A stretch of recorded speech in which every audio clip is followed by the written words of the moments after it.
రాయబడి ఉన్నది. మొదటి మాట ఎక్కడ రాయబడినది? యోబులో రాయబడినది. రెండవ మాట ఎక్కడ రాయబడి ఉన్నది? రెండవది జ్ఞానుల యోచనలు వ్యర్థములని ప్రభువు నాకు తెలియను. ఈ మాట కీర్తనలో రాయబడి ఉన్నది. కీర్తనలు 94:11 రాయబడి ఎక్కడెక్కడ కోట్ చేశాడు. యోబు గ్రంథంలో మరియు కీర్తన గ్రంథంలో ఉండి 2 మాటలు పైకి ఎత్తాడు.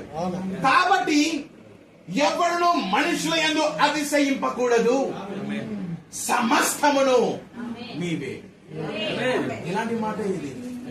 ఎలాంటి మాట ఇది?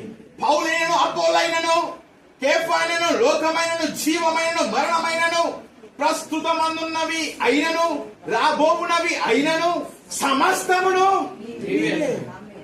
ఏ మాటలు ఇవి? మిలినియం, 1000 పరిపాలనలు సమస్తము మనవే అవుతుంది. వాళ్ళన్నీ చేసే ప్రయోగాలని వ్యర్థము అని ప్రభువు తెలుసు. అవి త్వరలో కాల్చబడతాయని ప్రభువు తెలుసు. ఇవన్నీ ఎవరికి అవుతాయంట? వధువు.